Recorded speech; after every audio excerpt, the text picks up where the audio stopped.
Hanur shootout ಪ್ರಕರಣ ಇವತ್ತು ವಿಧಾನಸಭೆ ಮತ್ತು ವಿಧಾನ ಪರಿಷತ್ನಲ್ಲಿ ಕೋಲಾಹಲ ಎಬ್ಬಿಸಿದೆ.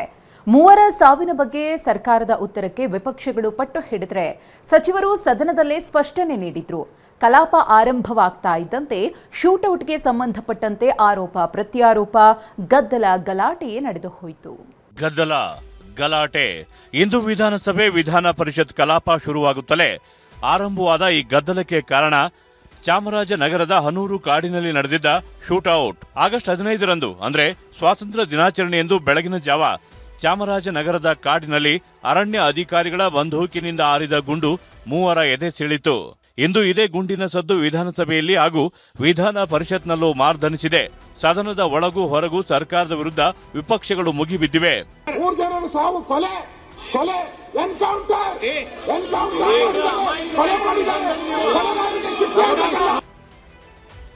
ವಿಧಾನಸಭೆ ವಿಧಾನ ಪರಿಷತ್ನಲ್ಲಿ ಹನೂರು ಶೂಟೌಟ್ ಗದ್ದಲ. ಸರ್ಕಾರವೇ ಕೊಲೆ ಮಾಡಿದೆ ಎಂದು ವಿಪಕ್ಷಗಳ ಆಕ್ರೋಶ. ಕಲಾಪ ಆರಂಭವಾಗುತ್ತಿದ್ದಂತೆ ವಿಷಯ ಪ್ರಸ್ತಾಪಿಸಿದ ವಿಪಕ್ಷ ನಾಯಕ ಆರ್ ಅಶೋಕ್, ಮೂವರ ಎನ್ಕೌಂಟರ್ ಆಗಿದೆ, ಮೂವರನ್ನ ಕೊಲೆ ಮಾಡಿದ್ದಾರೆ ಅಂತ ಆಕ್ರೋಶ ಹೊರಹಾಕಿದ್ರು.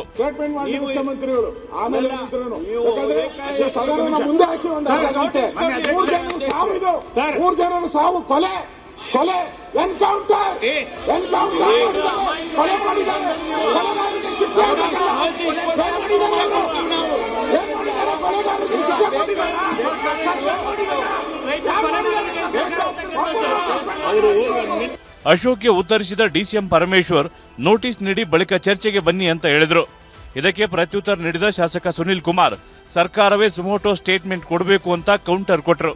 ಎನ್ಕೌಂಟರ್ ಮಾಡಬೇಕಾದ್ರೆ ನೋಟಿಸ್ ಕೊಟ್ಟಿದ್ರ ಅಂತ ಗುಡುಗಿದ್ರು. ಈ 3 ಜನ ಸಾವಿಗೆ ಯಾರು ಹಂಗಾರೆ ಸರ್ಕಾರನೇ ನೇರ ಕಾರಣ. ನಂಗಾರೆ ಇದಕ್ಕೆ ಸರ್ಕಾರನೇ ಕಾರಣ.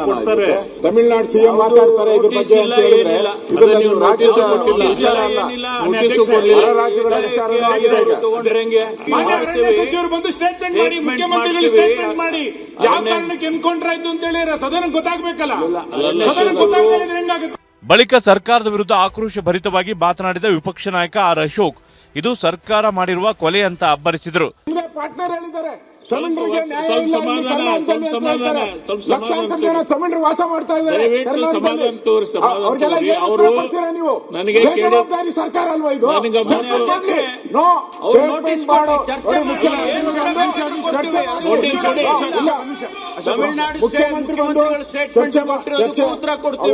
ಸ್ಟೇಟ್ಮೆಂಟ್ ಮಾಡಿ ಮುಖ್ಯಮಂತ್ರಿಗಳು ಆಮೇಲೆ ಯಾಕಂದ್ರೆ ಸದನ ಮುಂದೆ ಹಾಕಿ ಒಂದು ಅರ್ಧ ಗಂಟೆ 3 ಜನರ ಸಾವು ಕೊಲೆ ಎನ್ಕೌಂಟರ್ ಮಾಡಿದ್ದಾರೆ, ಕೊಲೆ ಮಾಡಿದ್ದಾರೆ, ಕೊಲೆಗಾರರಿಗೆ ಶಿಕ್ಷೆ ಆಗಲ್ಲ. ಏನ್ ಮಾಡಿದ್ದಾರೆ ಕೊಲೆಗಾರರಿಗೆ ಶಿಕ್ಷೆ ಕೊಟ್ಟಿದ್ದಾರೆ. 3 ಜನರ ಕೊಲೆ ಮಾಡಿದ ಸರ್ಕಾರ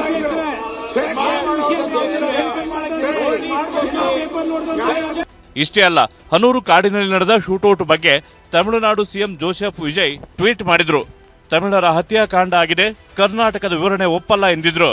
ವಿಜಯ್ ಟ್ವೀಟ್ ಪ್ರಸ್ತಾಪಿಸಿದ ಅಶೋಕ್ ಸರ್ಕಾರದ ವಿರುದ್ಧ ಕಿಡಿಕಾರಿದ್ರು.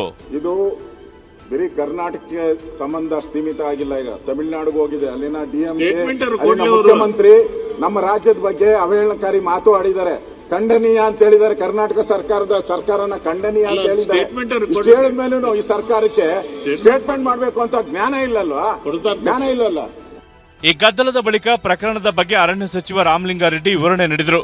ಬೇಟೆಗಾರರು ಕಲ್ಲು ಪೊದೆ ಹಿಂದೆ ಅಡಗಿ ಕೂತಿದ್ರು. ಬೇಟೆಗಾರರು ದಾಳಿ ಮಾಡಿದಾಗ ಅರಣ್ಯ ಸಿಬ್ಬಂದಿ ಆತ್ಮರಕ್ಷಣೆಗೆ ಪ್ರತಿ ದಾಳಿ ನಡೆಸಿದ್ದಾರೆ ಎಂದು ಸಮಜಾಯಿಸಿ ನೀಡಿದರು.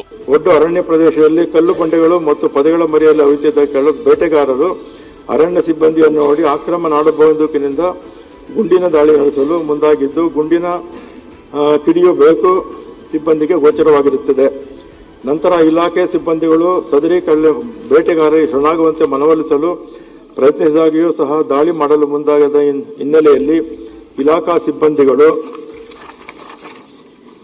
ಸದರಿಯವರನ್ನು ನಿಯಂತ್ರಿಸುವ ಉದ್ದೇಶದಿಂದ ಮತ್ತು ಆತ್ಮರಕ್ಷಣೆ ಹಾಗೂ ವನ್ಯಜೀವಿ ಸಂರಕ್ಷಣೆ, ಅರಣ್ಯ ಸಂರಕ್ಷಣೆ ಹಿತದೃಷ್ಟಿಯಿಂದ ಶ್ರೀ ಶಿವರಾಜ್ ಸಾಸಲ ವಾದಡ ಗಸ್ತು ಅರಣ್ಯ ಪಾಲಕ ಇವರಿಗೆ ಇಲಾಖೆಯಿಂದ ವಿತರಿಸಲಾದ ಬಂದೂಕು ಸಂಖ್ಯೆ R721035 ಇಂದ ಕಿಡಿಯ ಬೆಳಕು ಗೋಚರವಾದ ದಿಕ್ಕಿನಲ್ಲಿ ಸದರಿಯವರು ಪ್ರತಿದಾಳಿ ನಡೆಸಿರುತ್ತಾರೆ.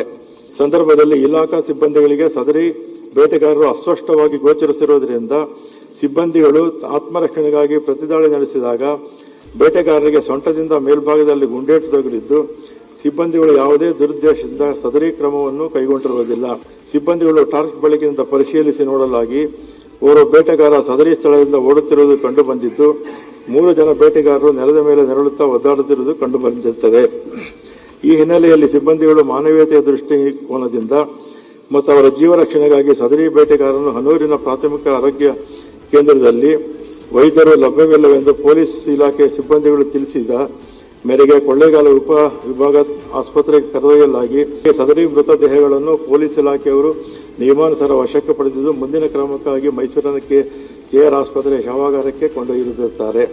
ಹೀಗೆ ಸುದೀರ್ಘ ವಿವರಣೆ ನೀಡಿದ ರಾಮಲಿಂಗಾರೆಡ್ಡಿ ಶೂಟೌಟ್ ನಡೆದ ಸ್ಥಳ ಹಾಗೂ ವಶಪಡಿಸಿಕೊಂಡ ಬಂದೂಕು, ಗುಂಡು, ಮಾಂಸದ ಫೋಟೋಗಳನ್ನು ಪ್ರದರ್ಶಿಸಿದರು. 8 ಕಿಲೋಮೀಟರ್ ಇವರು ಓಡಾಡಿದ್ದಾರೆ. ಆಮೇಲೆ ಇದು ಜಿಂಕೆ ಮಾಂಸ ಸ್ವಲ್ಪ ತೆಗೆದಿದೆ. ಇದರಲ್ಲಿ ಗುಂಡಿನ ತೂತುಗಳು ಇದೆಲ್ಲ ಕೂಡ ಇದೆ. ಇದು ಅವರು ಉಪಯೋಗಿಸಿರ್ತಕ್ಕಂಥದ್ದು ನೋಡಿ. ಇದೆಲ್ಲ ರಾಮಲಿಂಗಾರೆಡ್ಡಿ ವಿವರಣೆಗೆ ಪ್ರಶ್ನೆ ಎತ್ತಿದ ವಿಪಕ್ಷ ನಾಯಕ ಆರ್ ಅಶೋಕ್, ಚಾಮರಾಜನಗರದಲ್ಲಿ ಮೆಡಿಕಲ್ ಆಸ್ಪತ್ರೆ ಇದೆ, ಕೊಳ್ಳೇಗಾಲದಿಂದ ಮೈಸೂರಿಗೆ ಯಾಕೆ ತೆಗೆದುಕೊಂಡು ಹೋದ್ರಿ ಅಂದ್ರು. ಅಲ್ಲೇ ಮೆಡಿಕಲ್ ಆಸ್ಪತ್ರೆ ಇದೆ ಚಾಮರಾಜನಗರದಲ್ಲಿ, ಅಲ್ಲೇ ಡಾಕ್ಟರ್ ಇದ್ದಾರೆ, ಪ್ರೊಫೆಸರ್ಸ್ ಇದ್ದಾರೆ.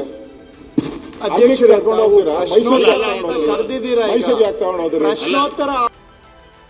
ಸುನಿಲ್ ಜೊತೆ ಪ್ರಸನ್ನ, ಟಿವಿ9 ಬೆಂಗಳೂರು.